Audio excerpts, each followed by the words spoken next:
إن الحمد لله نحمده ونستعينه ونستغفره ونعوذ بالله من شرور أنفسنا ومن سيئات أعمالنا من يهده الله فلا مضل له ومن يضلل فلا هادي له وأشهد أن لا إله إلا الله وحده لا شريك له وأشهد أن محمدا عبده ورسوله أما بعد فإن خير الحديث كتاب الله وخير الهدي هدي محمد صلى الله عليه وسلم وشر الأمور محدثاتها وكل محدثة بدعة وكل بدعة ضلالة وكل ضلالة في النار. وقال الله عز وجل: أعوذ بالله من الشيطان الرجيم يا أيها الذين آمنوا اتقوا الله حق تقاته ولا تموتن إلا وأنتم مسلمون يا أيها الناس اتقوا ربكم الذي خلقكم من نفس واحدة وخلق منها زوجها وبث منهما رجالا كثيرا ونساء واتقوا الله الذي تساءلون به والأرحام إن الله كان عليكم رقيبا يا أيها الذين آمنوا اتقوا الله وقولوا قولا سديدا يصلح لكم أعمالكم ويغفر لكم ذنوبكم ومن يطع الله ورسوله فقد فاز فوزا عظيما. وقال سبحانه وتعالى: إن الصلاة كانت على المؤمنين كتابا موقوتا. وقال سبحانه وتعالى: إن الصلاة تنهى عن الفحشاء والمنكر. উপস্থিত সমবেত ইসলাম দরদি ইসলাম পিপাসু ভাতৃমণ্ডলী, সমস্ত প্রশংসা সমস্ত গুণগান সেই মহান আল্লাহ রব্বুল আলামিনের জন্য নিবেদিত, যে মহান আল্লাহ রব্বুল আলামিনের অশেষ করুণায় ও রহমতে আমরা পবিত্র জুমার দিনে সলাতুল জুমা আদায় করার উদ্দেশ্যে মসজিদে আসতে পেরেছি। আল্লাহ সুবহানাহু ওয়া তাআলা আমাদেরকে তৌফিক দান করেছেন। এই জন্যে মহান রবের কৃতজ্ঞতা জ্ঞাপন করছি। আমরা সকলে এক বাক্যে বলি আলহামদুলিল্লাহ। অতঃপর দরুদ ও সালাম শান্তির ধারা অবতীর্ণ হোক পৃথিবীর সর্বশেষ ও সর্বশ্রেষ্ঠ রাসূল মুহাম্মদ মুস্তাফা সাল্লাল্লাহু আলাইহি ওয়াসাল্লামের উপর। আল্লাহুম্মা আমিন। আল্লাহুম্মা সাল্লি আলাইহি আল্লাহুম্মা বারিক আলাইহি। সম্মানিত মসজিদের মুসল্লি, আজকের পবিত্র জুমায় খুতবার আলোচ্য বিষয় as-সালাত অর্থাৎ নামাজ। 2025 সালের জানুয়ারি মাসে আমার প্রথম খুতবা ছিল তাওহীদের উপরে। আমরা প্রত্যেকেই অবগত, আমাদের এটা জানা আছে, সেই বুখারীর 8 নম্বর হাদিসে রাসূলুল্লাহ সাল্লাল্লাহু আলাইহি ওয়াসাল্লাম বলেছেন, আব্দুল্লাহ বিন উমর রাদিয়াল্লাহু তাআলা আনহু থেকে হাদিসটি বর্ণিত। রাসূলুল্লাহ সাল্লাল্লাহু আলাইহি ওয়াসাল্লাম বলেছেন, বুনিয়াল ইসলামু আলা খামস। ইসলামের মূল স্তম্ভ বা খুঁটি হচ্ছে 5টি। তার মধ্যে প্রথম হচ্ছে ওই কথার সাক্ষ্য দান করা যে লা ইলাহা ইল্লাল্লাহ, আল্লাহ ছাড়া সত্য কোনো উপাস্য নেই, আল্লাহ রব্বুল আলামিন ছাড়া সত্য কোনো মাবুদ নেই। যদি আমরা এই শব্দের অনুবাদ করি যে আল্লাহ ছাড়া কোনো মাবুদ নেই, তাহলে অর্থ ভুল।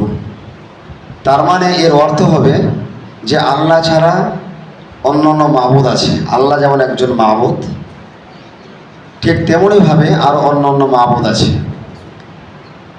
এই জন্য সত্য কথাটা এখানে যুক্ত করতে হবে, হাক্কুন লা ইলাহা ইল্লাল্লাহ, আল্লাহ ছাড়া কোনো হক সত্য মাবুদ নেই। আর মুহাম্মদ মুস্তাফা সাল্লাল্লাহু আলাইহি ওয়াসাল্লাম আল্লাহ তাআলার প্রেরিত বান্দা এবং তার রাসূল। এই কথার উপরে আপনাদের সামনে আমি আলোচনা করেছি, তাওহীদের উপর আলোচনা করেছি। আল্লাহ রাব্বুল আলামিন কে, স্রষ্টা কে, এটা আপনাদের পরিচয় করিয়ে দিয়েছি।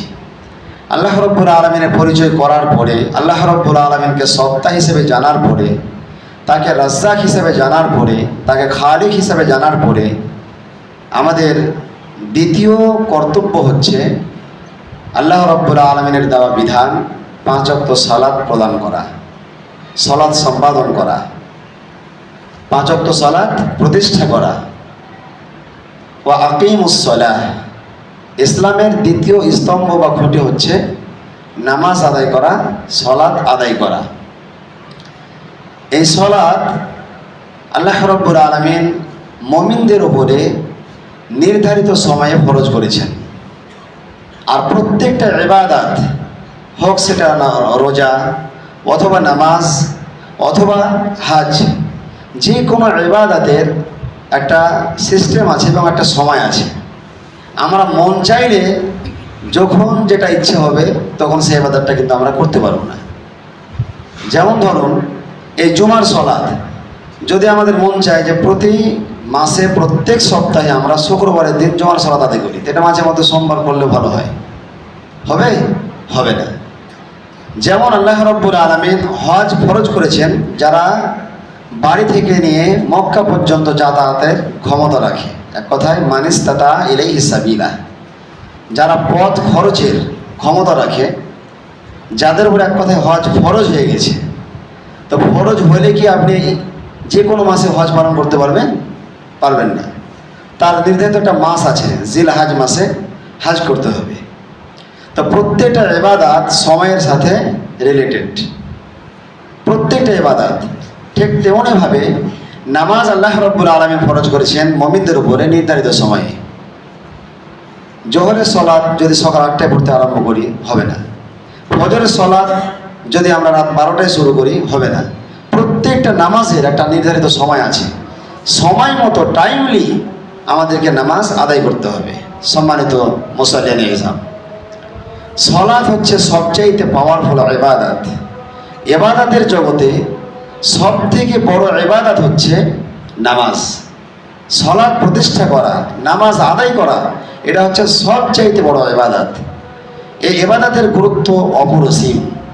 রাসূলুল্লাহ সাল্লাল্লাহু আলাইহি ওয়াসাল্লামের প্রখ্যাত সাহাবী আবু হুরায়রা রাদিয়াল্লাহু তাআলা আনহু হাদিসটি বর্ণনা করেছেন, সহিহ মুসলিমের 233 নম্বর হাদিস। আন আবি হুরায়রা রাদিয়াল্লাহু তাআলা আনহু قال قال رسول الله صلى الله عليه وسلم الصلوات الخمس। আবু হুরায়রা রাদিয়াল্লাহু তাআলা আনহু তিনি বলছেন, নবী করিম সাল্লাল্লাহু আলাইহি ওয়াসাল্লাম বলেছেন 5 ওয়াক্ত সালাত, 5 ওয়াক্ত নামাজ হলো আল জুমআতু ইলাল জুমআ ওয়া রমাজানু ইলা রমাজান মুকাফফিরাতুন লিমা বাইনাহুন্না ইযা উজতুনিবাতিল কাবাইর। কোন কোন বর্ণনা এসেছে মা বাইনাহুমা ইযা উজতুনিবাতিল কাবাইর। এর অর্থ হচ্ছে যে নবী করিম সাল্লাল্লাহু আলাইহি ওয়াসাল্লাম বলেছেন, এক জুমা থেকে নিয়ে পরবর্তী জুমা পর্যন্ত, এক রমাজান থেকে নিয়ে পরবর্তী রমাজান পর্যন্ত যখন কোনো ব্যক্তি সালাত আদায় করবে, যখন কোনো ব্যক্তি 5 ওয়াক্ত নামাজ আদায় করবে, আর এক জুমা থেকে নিয়ে পরবর্তী জুমা পর্যন্ত, একটা রমাজান থেকে নিয়ে পরের বছর রমাজান পর্যন্ত, এর মধ্যস্থলে মানুষ যা পাপ করে, মানুষ যা গুনাহ করে, সমস্ত পাপের সমস্ত গুনাহের কাফারা হয়ে যায়। সুবহানাল্লাহ ওয়া বিহামদিহি। নামাজ কত বড় ইবাদত, সালাত কত বড় পাওয়ারফুল ইবাদত, যে কোনো মানুষ যখন তার ব্যক্তি জীবনে সালাত ফরজ হওয়ার পরে থেকে নিয়ে 5 ওয়াক্ত সালাত আদায় করবে, নামাজ প্রতিষ্ঠা করবে, আর এই নামাজ পড়ার কারণে রাসূলুল্লাহ সাল্লাল্লাহু আলাইহি ওয়াসাল্লাম বলছেন যে এক জুমা থেকে নিয়ে পরবর্তী জুমা পর্যন্ত, এক রমাজান থেকে নিয়ে পরবর্তী রমাজান পর্যন্ত, এর মধ্যস্থলে, এর মাঝখানে মানুষ যা গুনাহ করে, মানুষ যা পাপ করে, সমস্ত পাপের কাফারা হয়ে যায় এই সালাত, এই নামাজ। শর্ত কি? ইদা উজতুনিবাতিল কাবাইর, যদি মানুষ কাবিরা গুনাহ থেকে বেঁচে থাকে, যদি মানুষ বড় বড় গুনাহসমূহ থেকে বেঁচে থাকে, তাহলে আল্লাহ রাব্বুল আলামিন তার যাবতীয় ছোট ছোট গুনাহগুলোকে এই সালাত আদায়ের মাধ্যমে, নামাজ প্রতিষ্ঠা করার মাধ্যমে আল্লাহ রব্বুল আলামিন মার্জনা করে দেবেন। আল্লাহ রব্বুল আলামিনকে পার্সোনালভাবে, আলাদাভাবে এই ছোট গুনাহগুলোর জন্য বলতে হয় না, আল্লাহ তার কাছে ফরিয়াদ করতে হয় না। আল্লাহ এমনিতেই নামাজের মাধ্যমে ক্ষমা করে দেন। আল্লাহ কত দয়ালু।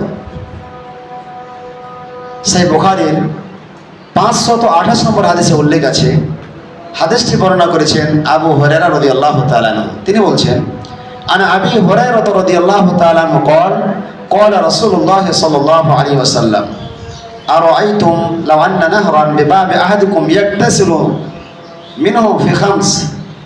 রাসূলুল্লাহ সাল্লাল্লাহু আলাইহি ওয়াসাল্লাম তার প্রখ্যাত সাহাবী আবু হুরায়রা তিনি বলছেন, কত চমৎকার একটা উদাহরণ। রাসূলুল্লাহ সাল্লাল্লাহু আলাইহি ওয়াসাল্লাম সাহাবাদেরকে বলছেন, আচ্ছা বলো তো, তোমাদের বাড়ির কারো সামনে, তোমাদের কারো বাড়ির সামনে যদি একটা নদী থাকে অথবা একটা নালা থাকে, আর সে যদি ওই নদীতে বা নালাতে প্রতিদিন দিনে 5 বার করে গোসল করে, হালে ইয়াবকা মিন দারানিহি শাইউন, তার শরীরে কোনো ময়লা থাকতে পারে কি? নামাজের বিষয়ে রাসূলুল্লাহ সাল্লাল্লাহু আলাইহি সাল্লাম কত সুন্দর দৃষ্টান্ত দিচ্ছেন, কত চমৎকার উদাহরণ দিচ্ছেন। সাহাবাদেরকে সম্বোধন করে বলছেন, তোমরা বলো দেখি, যে তোমাদের বাড়ির সামনে যদি একটা নদী থাকে, একটা পুকুর থাকে, আর সে যদি ওই নদীতে দিনে 5 বার করে গোসল করে, তাহলে তার শরীরে কোনো ময়লা থাকতে পারে? সাহাবারা বললেন, লা ইয়াবকা মিন দারানিহি শাইউন, না, কোনো ময়লা থাকতে পারে না। 5 বার করে গোসল করলে কোনো ময়লা থাকে নাকি? ময়লা থাকতে পারে না। তখন নবী করিম সাল্লাল্লাহু আলাইহি ওয়াসাল্লাম বললেন, ফাযালিকা মিসলু সলাওয়াতিল খামস ইয়ামহুল্লাহু বিহিন্নাল খাতায়া।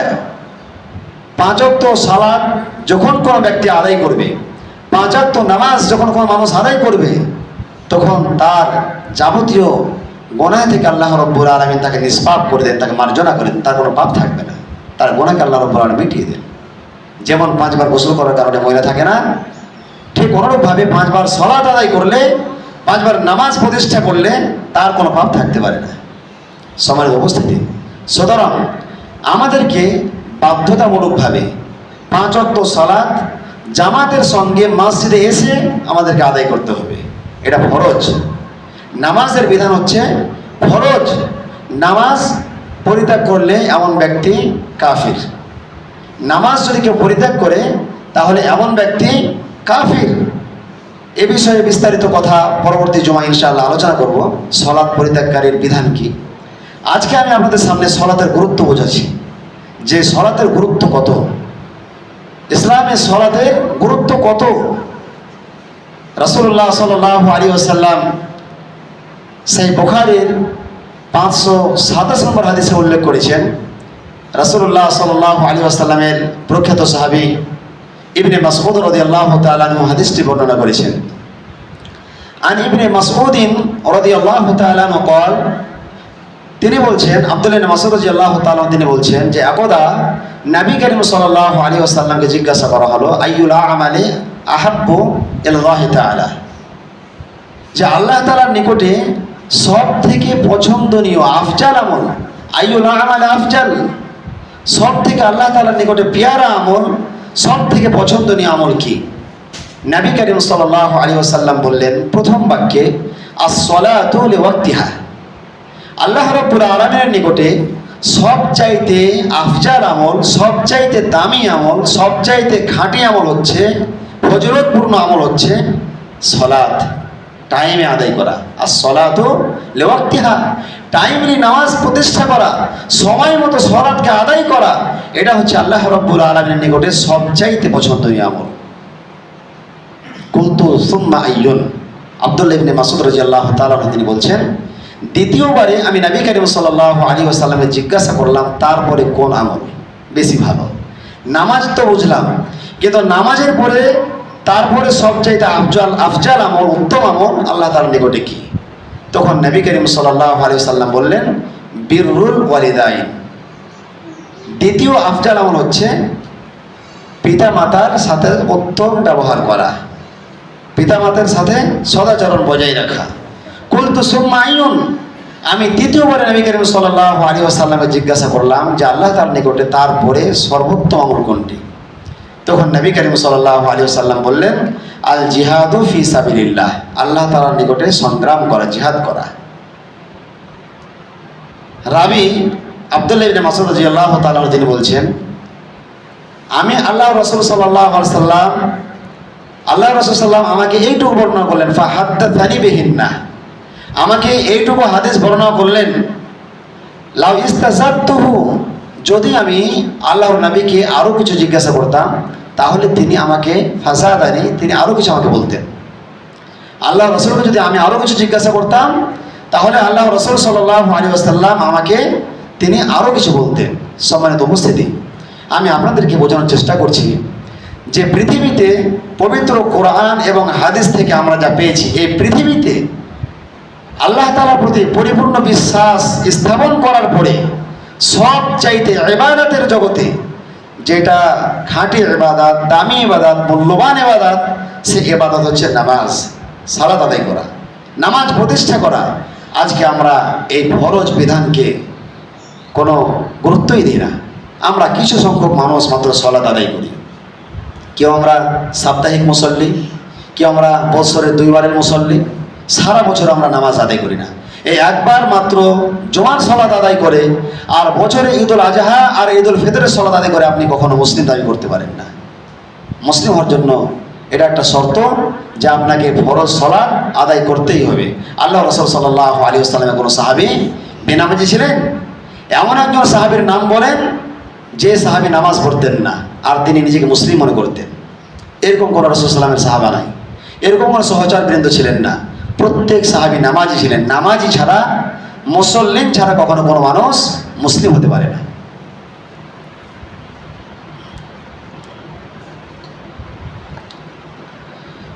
আলহামদুলিল্লাহি রাব্বিল আলামিন, ওয়াসসালাতু ওয়াসসালামু আলা আশরাফিল আম্বিয়া ওয়াল মুরসালিন, নবিয়িনা মুহাম্মদ ইবনে আব্দুল্লাহ ওয়া আলা আলিহি ওয়া সাহবিহি আজমাইন, আম্মা বাদ। সম্মানিত উপস্থিতি, সালাত বা নামাজ এটা কত বড় ইবাদত যে ইবাদতের মাধ্যমে আল্লাহ রাব্বুল আলামিন পাপগুলোকে মার্জনা করে দেন। আজকে আমরা মোনাজাত কেন্দ্রিক বিষয় নিয়ে কত ঝামেলা করি। মসজিদে দোয়া হলো না, কবরস্থানে দাফন করার পরে দোয়া হলো না, ঈদের মাঠে দোয়া হলো না। এই দোয়া নিয়ে আমাদের মাঝে কত ঝগড়া, কত বিবাদ। এটা নিয়ে ঈদগাহ পর্যন্ত ভাগ হয়ে গেছে, এটা নিয়ে মসজিদ পর্যন্ত ভাগ হয়ে গেছে। কিন্তু আমরা বুঝলাম না, আমরা জানার চেষ্টা করলাম না যে আল্লাহ রাব্বুল আলামিন একটা ইবাদত দিয়েছেন নামাজ, সালাত। এই নামাজ এবং সালাতের মাধ্যমে আল্লাহ রাব্বুল আলামিন নিজ ইচ্ছায় মানুষের ছোট ছোট গুনাহগুলোকে, সাগীরা পাপগুলোকে আল্লাহ রাব্বুল আলামিন মাফ করে দেন। আল্লাহ রাব্বুল আলামিনকে পার্সোনালভাবে বলতে হয় না, রাত্রে উঠে আল্লাহ তাআলার কাছে ফরিয়াদ করতে হয় না, আর্তনাদ করতে হয় না যে আল্লাহ তুমি আমার এই পাপটা ক্ষমা করে দাও। নামাজ পড়লেই ক্ষমা, নামাজ আদায় করলেই ক্ষমা। রাসূলুল্লাহ সাল্লাল্লাহু আলাইহি ওয়াসাল্লামের প্রখ্যাত সাহাবী আনাস বিন মালিক রাদিয়াল্লাহু তাআলা হাদিসটি বর্ণনা করেছেন। আল্লাহর রাসূলের 10 বছরের খাদেম আনাস বিন মালিক। সেই বুখারীর 6723 নম্বর হাদিস। আন আনাস ইবনে মালিক রাদিয়াল্লাহু তাআলা আনহু قال جاء رجل الى النبي صلى الله عليه وسلم। আনাস বিন মালিক রাদিয়াল্লাহু তাআলা আনহু তিনি বলছেন, একদা একজন ব্যক্তি নবী করিম সাল্লাল্লাহু আলাইহি ওয়াসাল্লামের নিকটে উপস্থিত হলেন। আল্লাহ রাসূল সাল্লাল্লাহু আলাইহি ওয়াসাল্লামের নিকটে উপস্থিত হয়ে বললেন, ইন্নী আসাবতু হাদ্দান ফাআকিমহু আলাইয়া। আল্লাহ রাসূল, আমি শাস্তিযোগ্য অপরাধ করেছি, সুতরাং আপনি আমার উপরে শাস্তির বিধান কায়েম করুন। মানুষ কত ভালো দেখেন, মানুষ অপরাধ করলে অপরাধ লুকানোর চেষ্টা করে, মানুষ অপরাধ করার পরে অপরাধ লুকানোর চেষ্টা করে, এবং অপরাধ যদি জানাজানি হয়ে যায়, লোক যদি তার অপরাধ সম্পর্কে জেনে যায়, তারপরেও যে কোনো মূল্যে নিজ সন্তানের কারণে অথবা নিজের ভাইয়ের কারণে তার ক্ষতি যেন না হয়, এই জন্য দেশের বড় বড় নেতার কাছে যায়, মেম্বারের কাছে, যেন কোনো ফায়সালা না হয়, নরম পন্থা যেন অবলম্বন করে। এই নিয়ে আমরা কত চেষ্টা করি। কিন্তু দেখুন, এই সাহাবী তিনি অপরাধ করার পরে দেহাতি মানুষ, মফস্বল গ্রামে বসবাসকারী একজন ব্যক্তি নবী করিম সাল্লাল্লাহু আলাইহি ওয়াসাল্লামকে এসে বলছেন, কত ভালো মানুষ, ইন্নী আসাবতু হাদ্দান ফাআকিমহু আলাইয়া। হে আল্লাহ রাসূল সাল্লাল্লাহু আলাইহি ওয়াসাল্লাম, আমি শাস্তিযোগ্য অপরাধ করেছি, সুতরাং আপনি আমাকে শাস্তি দেন। শাস্তি চাইছেন। আমার যে অপরাধ তাতে আমি মার খাওয়ার যোগ্য, আমি যে অপরাধ করেছি আমি মার খাওয়ার যোগ্য, সুতরাং আপনি আমাকে শাস্তি দেন। এটা রাসূলুল্লাহ সাল্লাল্লাহু আলাইহি ওয়াসাল্লামকে এসে বললেন। ক্বালা ওয়ালাম ইয়াসআলুহু আনহু, নবী করিম সাল্লাল্লাহু আলাইহি ওয়াসাল্লাম এই ব্যক্তিকে কোনো কথা জিজ্ঞাসা করলেন না, হ্যাঁ গো তুমি এই কথা বলছো কেন, তুমি কি পাপ করেছো, কেন তুমি নিজেকে শাস্তিযোগ্য অপরাধ মনে করছো, তোমার অপরাধটা কি, এই ধরনের কোনো বাক্যলাপ রাসূলুল্লাহ সাল্লাল্লাহু আলাইহি ওয়াসাল্লাম করলেন না। ফাহাজারাতিস সালাহ, এমত অবস্থায় নামাজের সময় হয়ে গেল, সলাতের সময় হয়ে গেল। ফাসাল্লামা আন নবী সাল্লাল্লাহু আলাইহি ওয়াসাল্লাম, এই ব্যক্তি নবী করিম সাল্লাল্লাহু আলাইহি ওয়াসাল্লামের সাথে সালাত আদায় করলেন। এই ব্যক্তি নবী করিম সাল্লাল্লাহু আলাইহি ওয়াসাল্লামের সাথে সালাত আদায় করলেন। ফালাম্মা ক্বাদা নবী সাল্লাল্লাহু আলাইহি ওয়াসাল্লাম আস-সালাতা, নবী করিম সাল্লাল্লাহু আলাইহি ওয়াসাল্লাম যখন সালাত থেকে অবসর গ্রহণ করলেন, অর্থাৎ সালাত যখন শেষ হলো, নামাজ যখন শেষ হয়ে গেল, সালাম ফেরানো হলো, কামার রাজুল, লোকটি পুনরায় দাঁড়িয়ে গেলেন।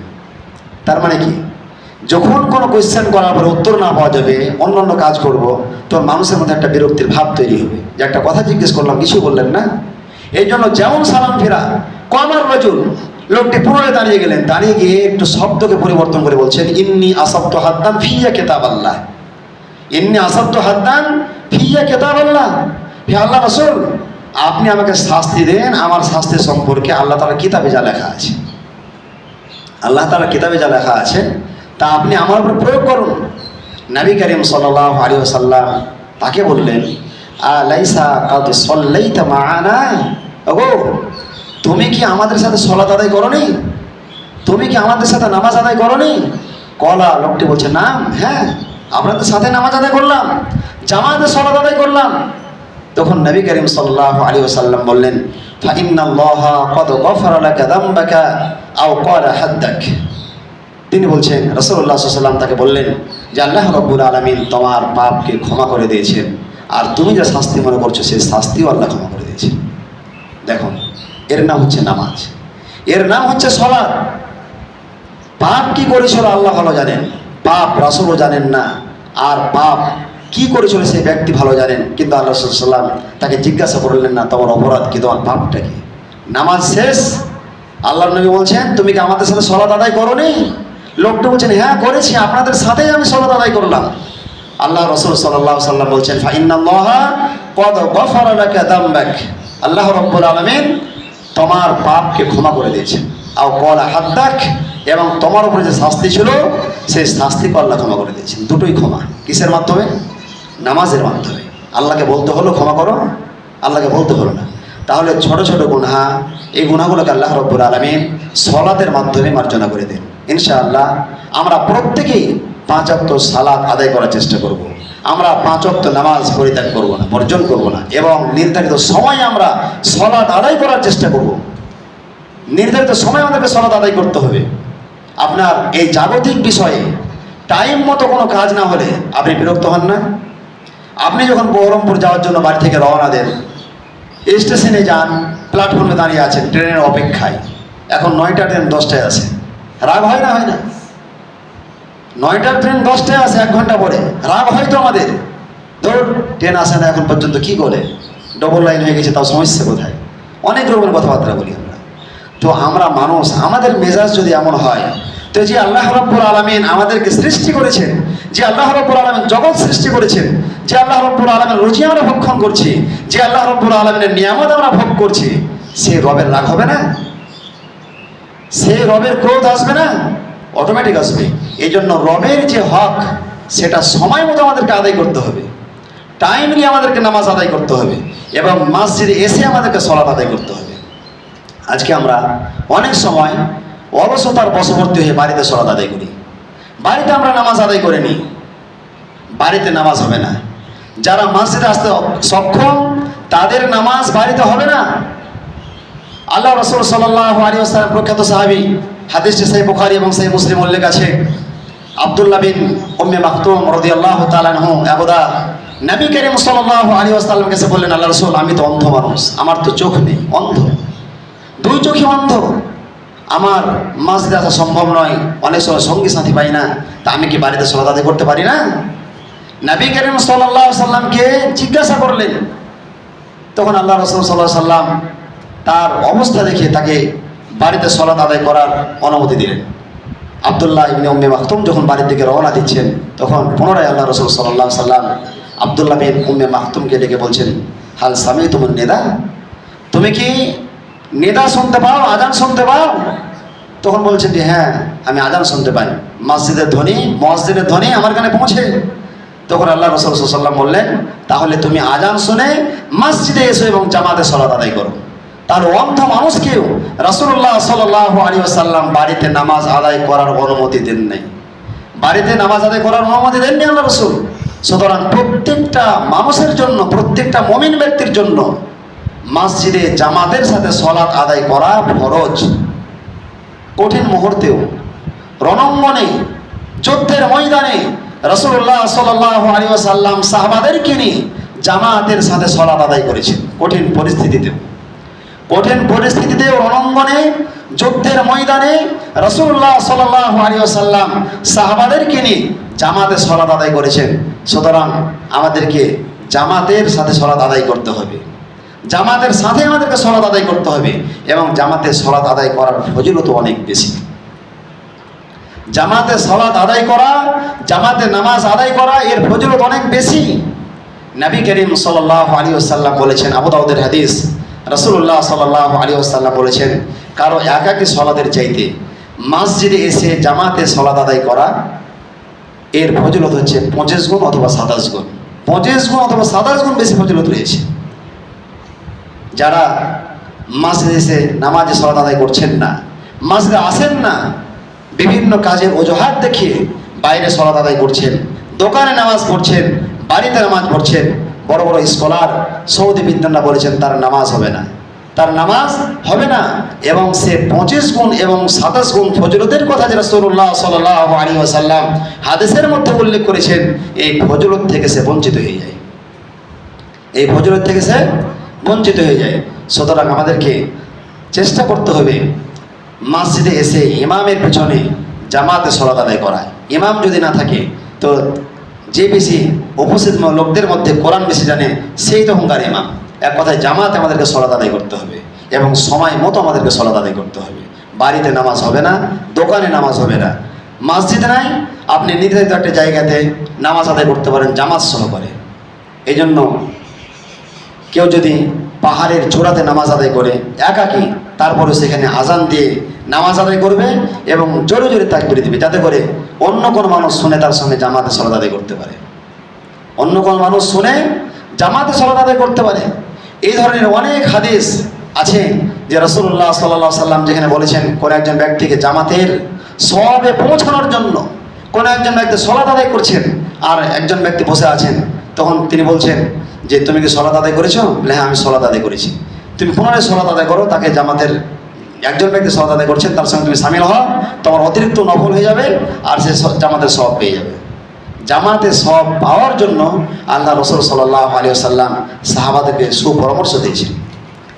ঠিক আমরাও যখন কোনো ব্যক্তি মসজিদে এসে সালাত আদায় করব, আমরা যখন কোনো ওয়াক্তের সালাত আদায় করব আর কোনো ব্যক্তি যদি আমরা বসে থাকি, আমাদের উচিত হবে তার সঙ্গে যোগদান করা, তার অতিরিক্ত আমাদের ওটা নফল হবে আর সে ব্যক্তিকে জামাতের ফজিলতে পৌঁছানো সম্ভব হবে আমাদের পক্ষে।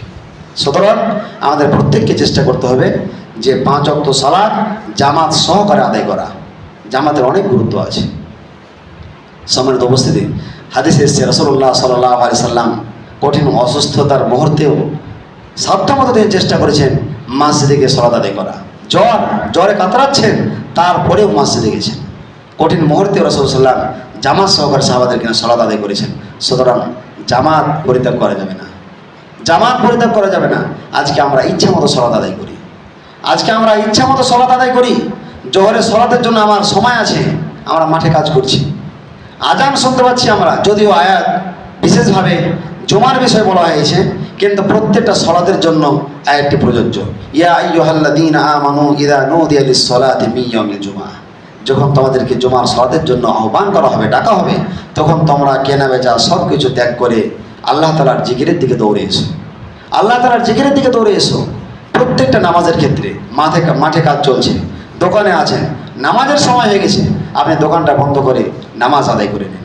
আজকে আমরা বিভিন্ন সময় নামাজ কাজা আদায় করি, অন্য অন্য সময় নামাজ আদায় করি। নামাজ কাজা হওয়ার জন্য দুইটি শর্ত আছে। আপনার দোকান চালানোর জন্য নামাজ কাজা হতে পারে না। আপনি মাঠে কাজ করছেন, জল সেচ করছেন, এই জন্য নামাজ কাজা হতে পারে না।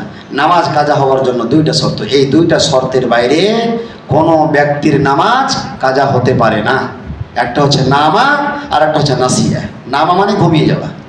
নামা মানে কি? ঘুমিয়ে যাওয়া। আপনি 11টায় শুয়েছেন আর জোহরে জাগতে পারেননি, 1টা বেজে গেছে, 2টো বেজে গেছে, এই ক্ষেত্রে নামাজ কাজা হতে পারে। আর একটা হচ্ছে নাসিয়া, নামাজ ভুলে যাওয়া। অনেক সময় নামাজ ভুলে যায়, নামাজ পড়তে ভুলে গেছেন, তো ভুলে গেলে আর ঘুমিয়ে গেলে এই দুইটি কারণে নামাজ কাজা হতে পারে। মাঠে কাজ করছেন, নামাজ কাজা হতে পারে না। যেটুকু কাজ হয়েছে বাস ওখান থেকে শেষ, আজান হয়ে গেছে, মসজিদে চলে আসো। সম্মানিত উপস্থিতি, পরিস্থিতি একটি হাদিস বলেই আজকের আলোচনা শেষ করব, যে রাসূলুল্লাহ সাল্লাল্লাহু আলাইহি ওয়াসাল্লাম হাদিসের মধ্যে উল্লেখ করেছেন যে কিয়ামতের দিন আল্লাহ রাব্বুল আলামিন 7 শ্রেণীর মানুষকে তার আরশের নিচে স্থান দেবেন। এটা আপনাদের জন্য বলছি শুধু এই হাদিসটুকু। আজকে আমরা যারা নামাজ পড়তে এসেছি, অনেকের বাড়ি দূরে, অনেকের বাড়ি দূরে। আমরা মনে করি যে মসজিদ অনেক দূরে, মসজিদ অনেক দূরে, সুতরাং আজকে বাড়িতে পড়েননি, দোকানে পড়েনি, অতটা রাস্তা যেতে হবে। আপনি আসুন মসজিদে, আপনি আসুন। রাসূলুল্লাহ সাল্লাল্লাহু আলাইহি ওয়াসাল্লাম হাদিসের মধ্যে বলেছেন যে কিয়ামতের দিনে আল্লাহ রাব্বুল আলামিন 7 শ্রেণীর মানুষকে তার আরশের ছায়ায় স্থান দান করবেন। তার মধ্যে এক শ্রেণীর ব্যক্তি হচ্ছেন ওয়া রাজুলুন মুআল্লাকুন কালবুহু ফিল মাসাজিদ। ওই ব্যক্তিকে আল্লাহ রাব্বুল আলামিন তার আরশের ছায়ায় স্থান দান করবেন যার অন্তর মসজিদে ঝোলানো থাকে। তো মসজিদে অন্তর ঝোলানো থাকার অর্থ কি? একটা রশি গলায় বাঁধিয়ে দিয়ে সিলিংয়ে টেঙে দেওয়া? যে না, এটা তো আত্মহত্যা, সুইসাইড হয়ে গেল, মরে যাবেন আপনি। এর অর্থ হচ্ছে এটাই যে একটা সলাত আদায় করার পরে আর একটা সলাতের অপেক্ষায় থাকা। জোহর সলাত থেকে অবসর গ্রহণ করেছেন, আসর অপেক্ষা আছেন, কখন আসর হবে আর কখন যাব। আসরের সলাত আদায় করেছেন, মাগরিবের জন্য অপেক্ষামান, কখন মাগরিবের আজান হবে আর মাগরিবের সলাত আদায় করব। মাগরিবের সলাত আদায় হয়েছে, এশারের জন্য আপনি অপেক্ষা আছেন, কখন এশারের আজান হবে আর আমি কখন এশার সলাত আদায় করব। একটা সলাত থেকে অবসর গ্রহণ করার পরে পরবর্তী সলাতের জন্য অপেক্ষা করা, এমন ব্যক্তিকে আল্লাহ রাব্বুল আলামিন কিয়ামতের দিনে তার আরশের ছায়ায় স্থান দান করবেন। পরিশেষে আমি আল্লাহ রাব্বুল আলামিনের কাছে দোয়া করব, যে হে প্রভু দয়াময়, তুমি আমাদের প্রত্যেককে 5 ওয়াক্ত সালাত বা জামাত সহকারে আদায় করার তৌফিক দান করুন। বলুন আল্লাহুম্মা আমিন। আমরা যেন আল্লাহ রাব্বুল আলামিনকে খুশি করার উদ্দেশ্যে 5 ওয়াক্ত সালাত প্রতিষ্ঠা করতে পারি, আদায় করতে পারি। আল্লাহ রাব্বুল আলামিন তুমি তার তৌফিক দান করুন। এবার আজকের সংক্ষিপ্ত আলোচনা শেষ করছি। আল্লাহুম্মা সাল্লি আলা মুহাম্মাদ ওয়া আলা আলি মুহাম্মাদ কামা